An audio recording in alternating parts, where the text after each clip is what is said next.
Welcome back to Sabres Hockey Central Extra. Back for the first time in a long time, we are here to bring you the latest in Buffalo Sabres news. Myself, Ryan Wolf, and my co-host, Brayton Wilson. How you doing today, man? Oh, I'm doing all right. Can't complain. Figure we give this thing a take two right now. As you may be able to tell, we are both on cell phones because my computer decided to go kaboom when we hit the record button the first time. So, we are back better than ever, and hopefully this thing will last and we can get you a podcast here shortly, my friends. Well, first off, I want to mention just kind of a disclaimer. The Buffalo Sabres are worse than we expected, friends. We certainly expected a bad hockey team this season, but as the Elias Sports Bureau told us this morning, the Buffalo Sabres have set the modern NHL record for futility by scoring only 10 goals in their first 10 games. That's right, six Buffalo Sabres have scored a goal in 10 games. That is really bad. This team looks terrible, uninspired, lifeless, punchless, whatever you want to call them. If you pay attention to the titles of the articles over at Sabres Hockey Central, I've done a very good job of trying to use different words, but normally it's of the lifeless, punchless, lifeless or punchless, I can't think of the word I'm looking for. That kind of in that ballpark. So it's certainly very bad hockey we've seen so far. And I guess the first question I want to ask you, Brayton, because I know how I feel about the team, but I want to know what has stuck out to you so far. What has surprised you with this Buffalo Sabres team up to this point, 10 games in? I think it's their lack of production. Ted Nolan strives for getting more production out of the players that you need to produce, and trying to get the best out of them. And to put up 10 shots against Toronto is really, really bad. You should be throwing the puck on that, especially with this team. You're not a team like an Anaheim Ducks or Pittsburgh Penguins who have the talent to make plays and to do the special kind of things. Buffalo does not have that type of team. They're the type of team that just needs to throw the puck on net, try and get the rebounds, and see what happens. The Sabres shouldn't be afraid to do that. However, with the lack of shots that they've put up against and the lack of shots that have gone in the net, I think that's been the most surprising thing is that the production is not there, and it's disappointing. I mean, so far, the goaltending has been phenomenal. Yes, there have been a couple bad games where there's been 4, 5, 6 goals allowed, but for the most part, Enroth and Neuwirth have been the rock for this Buffalo Sabres team. If it wasn't for them, it would be a lot worse. But a few things that have stuck out to me so far is that Sam Reinhart has found his way to the fourth line, which most likely guarantees his return back to Kootenay after he plays his ninth game against Boston. But it's like I said, it's Cody Hodson's on the fourth line now. Brian Flynn's been a healthy scratch. The first line hasn't been able to get going. I mean, Tyler Ennis has scored some goals. Drew Stafford is goalless, but he's got a few assists. Brian Giunta hasn't scored a goal yet. I mean, it's a handful of guys you would expect to get going have not gotten going yet. I mean, it'll come around at some point in time, and they'll get their goals for sure. But when you've got a 20-goal scorer last year, Cody Hodson, as I mentioned, on the fourth line now because Ted Nolan's frustrated with his play. You've got, as I said, Brian Giunta, the captain, doing minimal. There's no production from the defensive side of things. The defense hasn't been very exciting, to say the least. And it's like almost like a failure to launch with this team so far. They came out of the gate went down, start of the season, and they fell flat on their face. I mean, we were mostly expecting that, but we weren't expecting them to be very bad out of the gate. Right. Yeah. No, I don't think this is the least that I think anybody expected. This has been really just a very, very disappointing start to a season that a lot of people thought, hey, we're not going to be in the basement anymore. We're going to be, right up there with some of the teams. We're going to be contending not for the bottom spot. We're going to be, out of the bottom three or something like that. And for people that said that now, I'd really like to know how they feel because I was saying right at the beginning of the year, I still think the Sabres are the worst team. However, they're going to be more tolerable to watch. They're going to be more tolerable to follow. They're going to actually put up some production. And as of right now, boy, everybody's sort of wrong because this team still is bad, and they are worse than they are playing. They're worse right now than they were playing 10 games into the year last year. Well, that's the one thing to look at, too, is that even if they scored 30 more goals and got like 15 or 20 more points, they would still be near the bottom last year. So this team has room for improvement, and they could still be bad. I mean, you don't want to say they're purposely trying to lose because they're not. There's no team ever in the history of sports that is purposely trying to lose. You go out to play every single night and try to win every single game. With that being said, if you're putting out, for instance, this year you're putting out Andre Benoit, Tyson Strachan has played a few games. Guys like that belong in Rochester. You could argue Rasmus Ristolainen belongs in Rochester. You could, we've all heard the curious case of. With the team that the Sabres have right now, you could obviously say that Rasmus Ristolainen belongs in Rochester. A guy like Andre Benoit belongs in Rochester. Right now, Jake McCabe and Mark Pezic are down in Rochester, and it's almost the best thing for them. I almost don't want to call them up, but right now it's you hate to say, you got to keep the guys up here, but as of right now, it would be much better for the younger guys to benefit down in Rochester.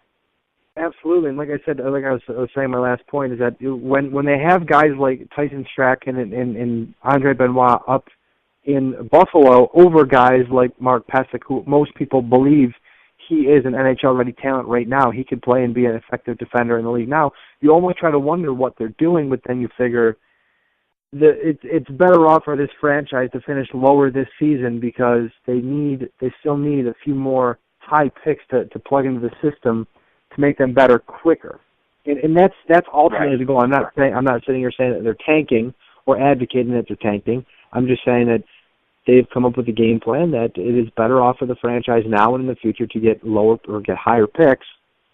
So we deal with guys like Andre Benoit and Tyson Strachan, which, as I mentioned, both of them are career AHLers. They've played a handful of games in the National Hockey League, but they've played more and been more successful in the American Hockey League, and unfortunately, it's the times we're going through, but they always, patience pays off, and especially in this case, patience will pay off. Mm-hmm. The next question I had for you is, we've seen a lot of trade rumors flying around regarding Tyler Myers and the Detroit Red Wings and the Anaheim Ducks. What's your take on these Tyler Myers trade rumors? Whenever I see these rumors, I always have to question, where are these rumors coming from? How valid are these rumors? Right now, I just don't think Tyler Myers is going to be traded. His value is really high. I think that, Tim Murray does a really, really good job of valuing his players. So when teams, the teams almost sound surprised when, you want this for him? And Tim Murray says, yeah, I want this for him. And, everybody's a little shy of it because it is going to be a huge, huge load that you'd have to give up to get a guy like Tyler Myers. However,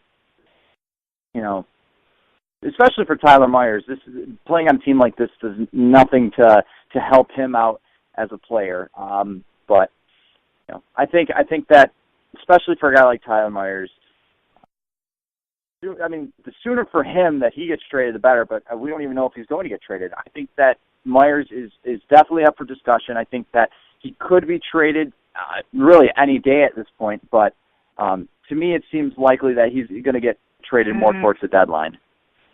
It almost seems as if he needs well, first off, I'll just say it almost seems like he needs a new system, a kind of a guy that needs a new look somewhere else. Because in Buffalo, they do nothing to accentuate the positives and minimize the negatives. And that's kind of what you need in a situation like Tyler Myers. But you look at it, and Tim Murray's asking for a lot, but a lot of people have said that. A lot of people with the unnamed sources and the inside people have said Buffalo wants a lot. So if Myers does become that Norris Trophy winning defenseman like a lot of people thought he could be, a lot of people outside of Buffalo thought he could be, I should say, they don't look like idiots. Which is why they're asking for top prospects, which is why they're asking for draft picks and NHL-ready players, because they want to say, okay, we got a deal now, so if in 5-6 years he's a really good defenseman, it's kind of a fair trade. But then again, as mentioned, I saw somewhere on Twitter, and I apologize, I can't remember who said it or where it was from, but a scout in the Eastern Conference, I believe it was, an NHL scout, had said to a writer that at one point in time, a lot of scouts believed Tyler Myers could be a future Norris Trophy winning defenseman, but now with his regression and how they found out who he really is, they feel like he could be a third defenseman at best. And that's interesting to see, because I wonder almost if that is not also playing into Tim Murray's evaluated Tyler Myers and sees what he is and realizes he's more valuable to the franchise if they trade him than if they keep him, which I think might be a lot of the reason why they want to trade him so bad, because he's most of his contract, the big chunks of his contracts are paid up, so essentially you're getting a cheaper defenseman for the price that he is being paid now. He's better than what he's being paid, so you can get more for him. It's almost the same reason the Buffalo Sabres were trying to trade Christian Ehrhoff last year, because for the amount of money you have to pay him when you acquire him, you can get, it'd be tough to get a player of his caliber for that price. And while you look at Myers in Buffalo, it may not be the greatest, but you put him in a new system and surround him with different talent and, like I said, accentuate the positives and minimize the negatives, he could be a halfway decent defenseman, and that's all teams want. And that's, I think, a lot of the reason why Detroit wants him, because they need a right-handed shooting defenseman, and Tyler Myers fits the mold of what they're looking for. And, I mean, what's the worst that's going to happen? They give up a top prospect, and Myers is an okay defenseman for them? I don't think they would mind, because Detroit is a very good system. As they've shown throughout time, they're also very good with developing defensemen. Right, exactly. And they've also got an extremely good coach, Mike Babcock. I mean, well, for now. For now at least. Yes, good point. Yeah, but I think Tyler Myers, and a lot of people forget that Tyler Myers is probably one of the best skating defensemen in the entire NHL. He can fly. He's got really long legs that will allow him to be a power skater. He's fast for a defenseman. He can play the puck very well too. So, for teams, I don't know why so many teams. Tyler Myers would be a good fit for a very, very good contender. I mean, Anaheim or Detroit. But yeah, it's just based upon what the Sabres want in return, and if the Sabres can get that in return, I think that I think the Sabres are better off that way. It almost seems like what you said, it almost seems like the Buffalo Sabres are better off making a deal. I mean, it all depends what you get back, but with the quality of defensemen the Sabres have in the system in Rochester and elsewhere, it almost seems as if it's not a bad idea to make a deal. But then again, if he becomes an ex-Zdeno Chara, you look like a complete fool no matter what you do. So it's kind of it really is a Zdeno Chara effect that is scaring Tim Murray from what people have said. But at some point in time, I mean, if you stick with Myers and then he doesn't pan out, and you could have had a top prospect, what happens?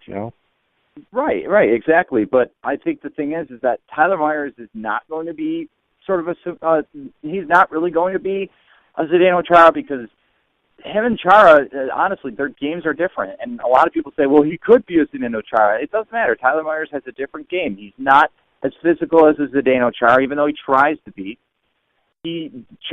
I think Myers is a way better skater than Zdeno Chara will ever be. But besides that, a lot of people, I think people have to get off this bandwagon of, Tyler Myers could be a Zdeno Chara. Both players, yes, they're tall, they're big, they're 6'7", 6'8", but again, their style of play is completely different from one another. I probably should have prefaced what I was going to say with I'm going more of I've heard people try to compare Tyler Myers to Zdeno Chara, and like you said, it's completely off base. But I'm just more or less going with the Zdeno Chara effect of you have this very well thought of defensive player who's not doing much for you, so you try to maximize his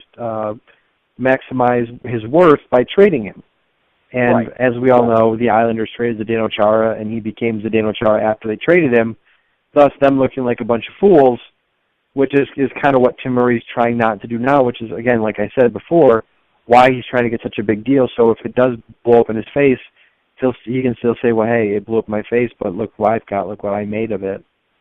So it almost seems to me like Detroit and Anaheim think they can fix him, and rightfully so, because they're both very good developing hockey teams, very good teams just in general, but they're also, like I said, they're good with prospects and good with fixing players, if you will. But I've heard that the Dallas Stars are trying to make a play for Tyler Myers as well. I've not heard about that. I just heard the Detroits and the Anaheims and the high prospects, and the one thing it's been very under the radar, like with a lot of stuff. I mean, I've read a couple of things where Dallas could be a factor, but I think that the Sabres are just asking way too much, and that's really what Dallas is not. They want a lot from Myers, which is why it's cool, a lot of talks, because originally the Sabres have asked for Gustav Nyquist, and I can't remember. Now they're asking for Dylan Larkin. Yeah, they've got Dylan Larkin, but they asked for Gustav Nyquist, and then they asked for the kid's name is I'm losing his name right now. He's Tatar? Wasn't it Tatar? I don't remember neither. No, it wasn't Tatar. Oh, Anthony Mantha. Anthony Mantha. Yes, and I was about to say the kid in Grand Rapids who hasn't played yet because he broke his leg, but he's one of the higher scoring prospects they have. So it was Nyquist and Mantha. Now it's apparently Dylan Larkin, but they want a 2015 first-round pick. And rumor has it that they also want Jacob Kindle, who would most likely, more or less, replace Tyler Myers right now. And then Larkin would be in the system, and then you could obviously have the pick. But I mean, if you could turn Myers into 3 players, 2 of which could be phenomenal players in the league, you never know. It's a risky take when you're rebuilding a hockey team, but as one of our fellow bloggers has always spoke to me when I one of the guys from Die by the Blade I was talking to in the press box, he said, at what point do you say, that's it, we're done getting rid of guys, this is who we're building with, take it or leave it, and Myers might be that guy where they say, no, we've decided to keep him for better or for worse, he is who we want in this rebuild, and it's going to be interesting to see when they finally stop selling the farm to rebuild. Right. It's all the time that we live in right now. The Buffalo Sabres time. It's anybody on this roster could be shipped. I mean, aside from your Gergensons, your Reinhardts, your obviously your top prospects you're not getting rid of, but you know what I mean.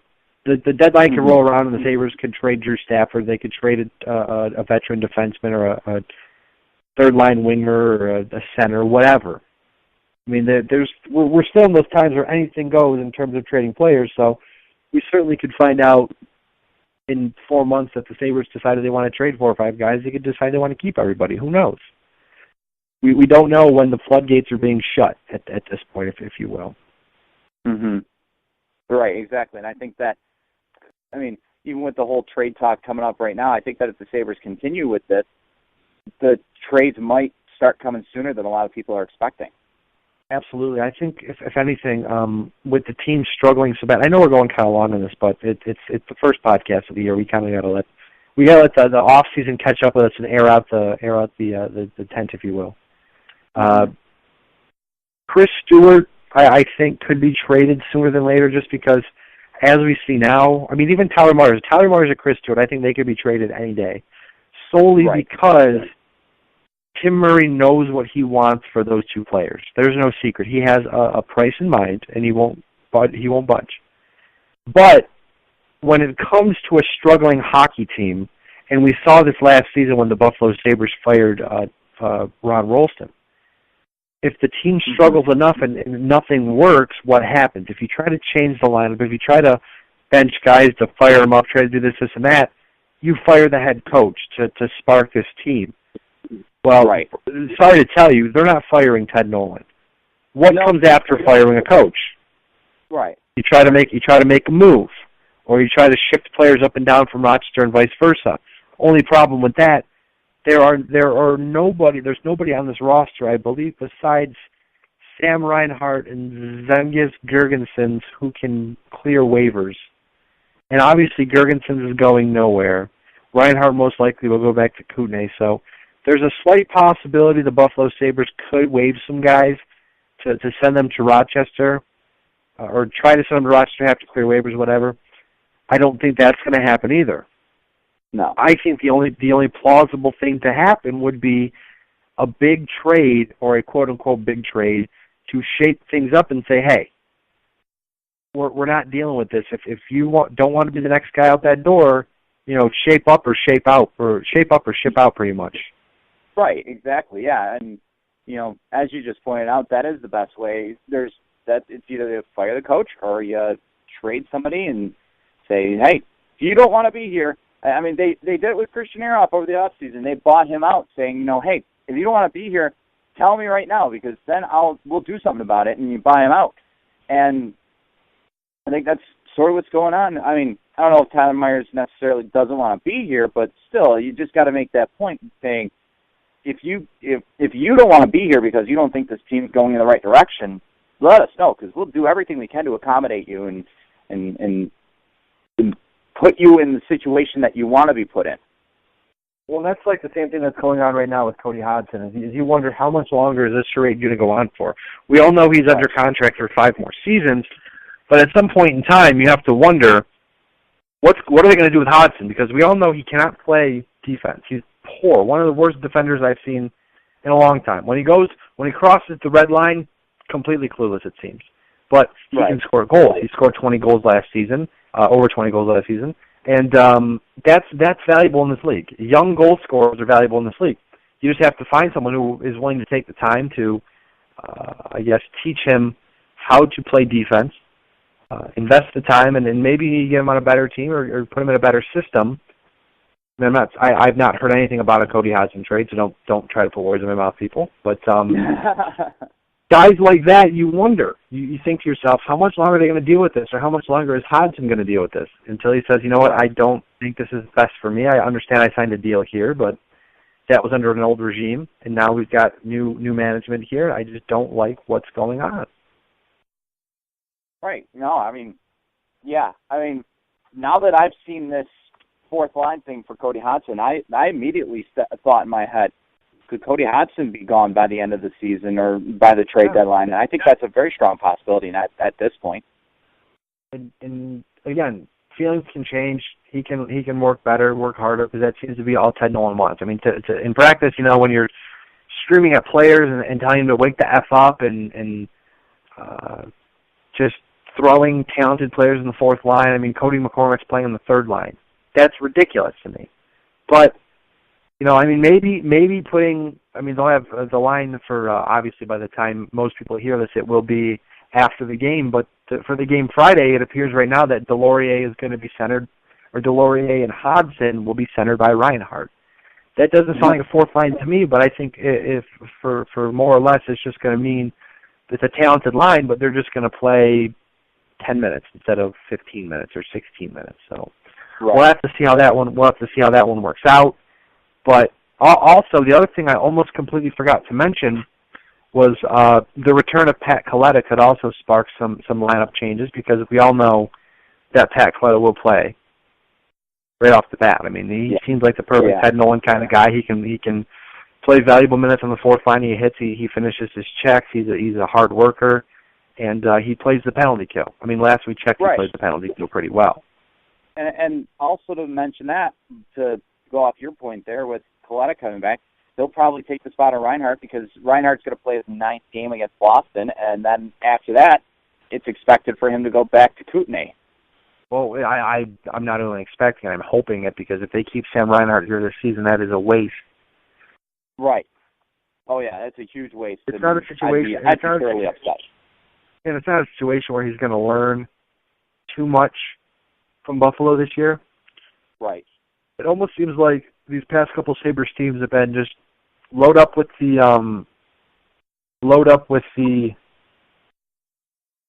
I'm sorry, I just completely went blank there. Load up with the older talent, and then just keep the kids away as long as you can. And when the kids come back, you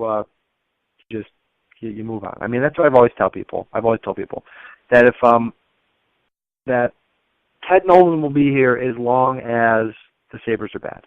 Once GM TM, I was about to say, Tim Murray, says thinks that, hey, we're ready to make the push towards the playoffs to be a better team, Ted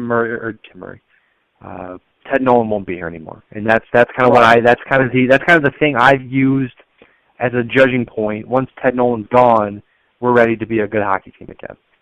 Right, exactly. And I mean, I thought of this when I went to see the Otters play in Buffalo with Connor McDavid, of course, but I was kind of thinking this in the back of my head, and it kind of almost made sense to me, is that